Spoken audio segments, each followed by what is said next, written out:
Hi Capricorn, welcome. Tingnan natin kung ano yung blessing na parating sa'yo. Be open-minded po, hindi halos lahat makaresonate, kaya piliin nyo na lamang. And thank you nga po pala sa mga nag-subscribe, lalo na sa mga bumabalik. Marami pong salamat. So, meron dito birds. Nakikitaan ko dito, no? Meron ka dito tao na labis kang minamahal, okay? Pero ganun pa man I think bago pa lang to. Or pwedeng karelasyon mo na to, na kung saan may paglago na nangyayari sa inyong dalawa dito.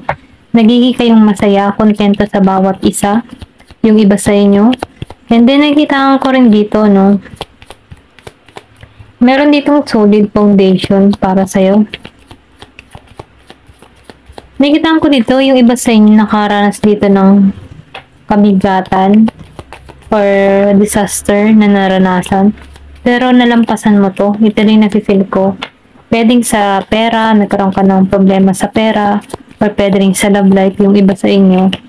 Pero ganun pa man naibangon mo muli yung sarili mo, na-renew mo yung sarili mo.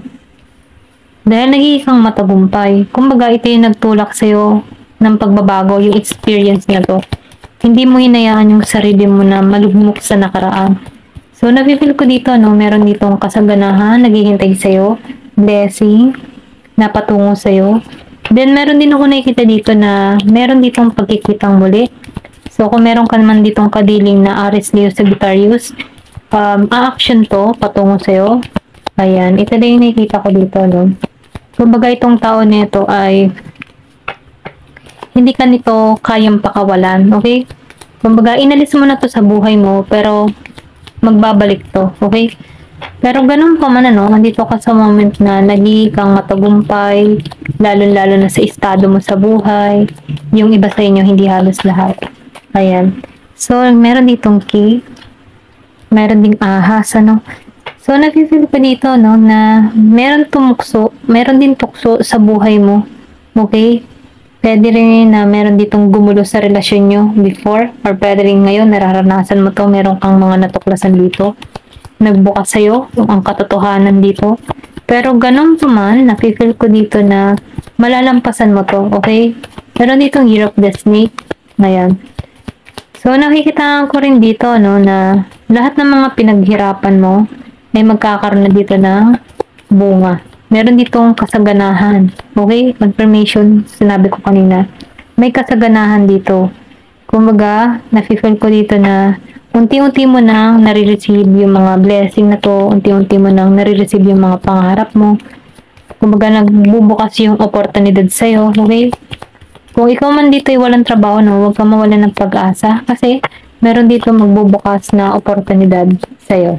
Then, nakikita ko rin dito, yung iba sa inyo, meron ka ditong kadiling na tao na nakakamiss sa anak mo. Okay? Pwedeng malayo to sa iyo, nasa LDR situation kayo, pwedeng nasa ibang bansa siya, nasa Pinas ka. Namimiss nito yung anak mo. Kung meron ka mang kadiling dito na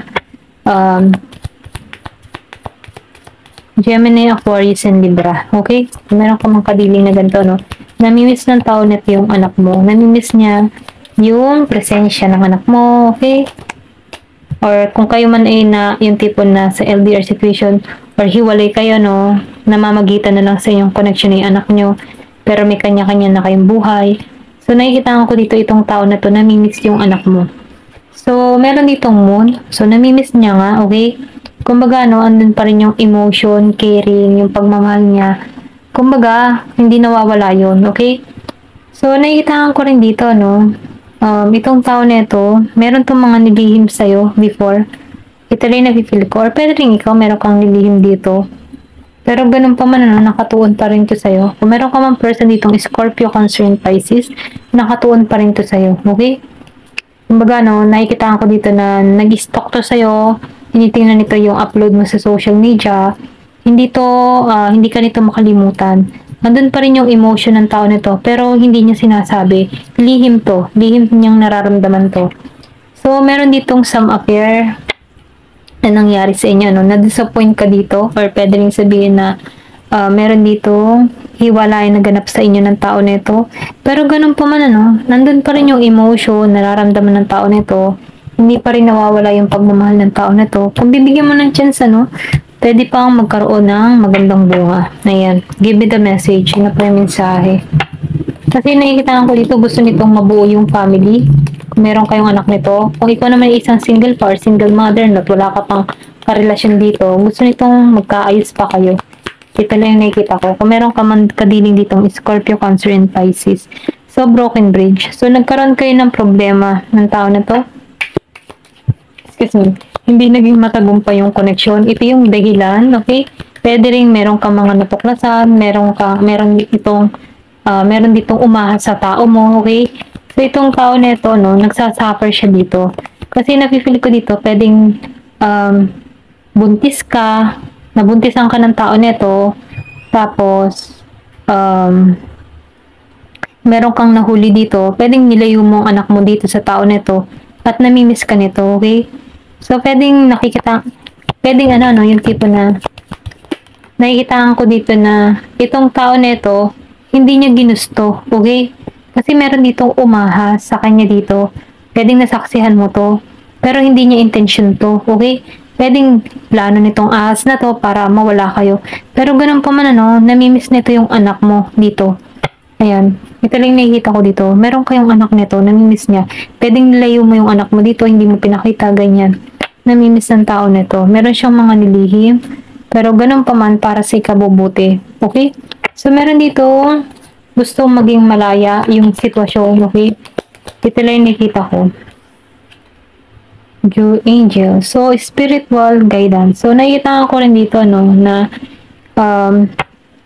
hindi ka masasaktan dito, hindi ka magagawa ng masama dito, no, kasi malakas yung spiritual mo eh, yung nag-iingat sa'yo, lalo-lalo na yung mga angel mo, spirit guide mo, okay?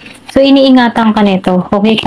Kaya hindi ka basta-basta makukulam o mabubudo-budo, no? Kasi may mga nag-iingat sa'yo dito. Ito rin nakikita ko. Pwede rin sabihin madasalin ka, kaya iniingatan ka dito. So, magsindi ka ng white candle, no? For protection. So, meron dito crown. So, nakikita ko dito na maraming respeto. Humahanga sa'yo, no? Kumbaga, no? Respeto ka dito. Ito rin nakikita ko. So, meron dito na, wait lang ha. Ko.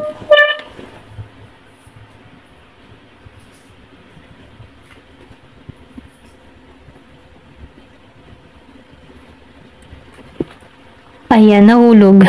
Dalawa, diamond. So, lumabas tong diamond. Meron kang marireceive na regalo dito. Precious gift, okay? Meron dito magbibigay sa'yo ng gantimpala or magiging kang masaya dito sa gantimpala na to. Pwedeng, marami kasing pwedeng ma-receive na gift. Pwedeng pera, pwedeng regalo, or meron magregalo sa'yo, or pwede rin sabihin manalo sa loto, swerte, jackpot, okay? Or makabenta ka ng lupa. Mga ganun ba? Maraming posibleng pangyayari kung paano mo to marireceive tong mga bagay na to, okay? So, meron ditong spiritual development. Nakikitaan ko rin dito na nagiging aware ka na sa mga bagay-bagay. And then, nakikita ko din dito na nagiging kang yung bang naiintindihan mo na yung sitwasyon, nakakaunawa ka na dito, nagkakaroon ka na ng kaliwanagan. Then, napipil ko dito, nagkakaroon ka dito ng spiritual development. Yung sinabi ko dito kanina, may paglago, okay? Dito sa angel, ano? Pwedeng madasalin ka, kaya nauunawaan mo na yung sitwasyon mo. Dahil dito, no, binibless ka dito. Okay, may blessing na parating sa'yo, may regalo, may marireceive kang biyaya. Ayan. Meron ditong career. Pwede rin to, itong new work, new job, okay, new career ang parating sa'yo. Magiging masaya ka dito. So, nag-feel ko dito yung happiness, renewal para sa sarili mo, paglago para sa sarili mo. So, nakikita ko din dito, no, na mag-ingat ka, may pag-iingat dito, no, kasi pwedeng meron dito mangyaring problema sa hinaharap.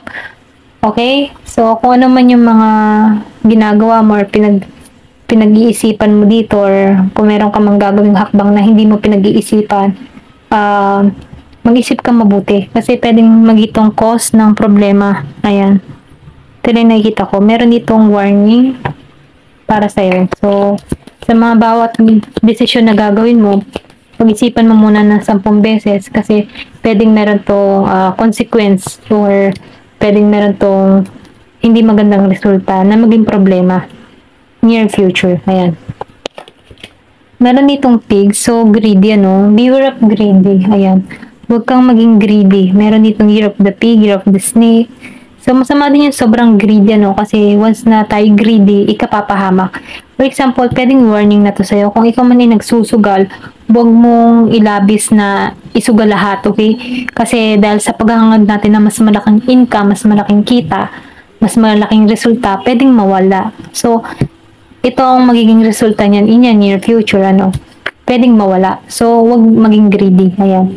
Kung ikaw man ay mahilig sa sugal or kung ano pa man, ano, sinasabihan ka dito, beware of greed. So, meron ditong marriage. So, nakikita ko dito na meron ditong ikakasal. Okay? Meron ditong pagbabago.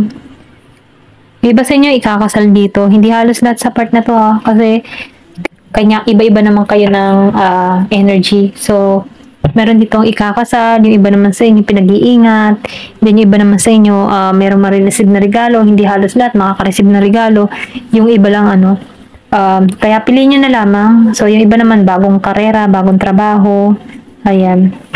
So meron ditong purse. So, pay attention to your finance. So, yung sinabi ko kanina, no, kung ikaw ay babala lang naman ito, kung ikaw man ay mahilig sa mga sugal-sugal, ay mag-ingat ka pag isipan mong ng 10 beses. Kasi, once na labis tayong naghahangad ng sobra, ay labis din ang pagkawala niya ng sobra. Kaya, pinag-iingat ka dito. Pay attention to your finance. Ito yung mensahe, ano. Kaya, kung ano man yung ilalabas mong pera, lalo na involved ang pera sa mga invest or networking na ganyan, maglalabas ka ng pera, mag-ingat ka. Or pag-aralan mong maigi kung tama bang ilagay dyan yung pera mo, kung safe ba dyan ilagay. Kasi, pwedeng may balik or pwedeng ang balik nito mawala, okay? So, ayan o, pay attention to your finance. Ayan, ito lang yung mensahe sa'yo. So, pinag-iingat ka lamang dito. Pero ganun pa man, maraming maganda akong nabasa dito. Kaya, piliin nyo na lamang kung alin yung part nyo. Ayan, thank you for watching. Love and peace.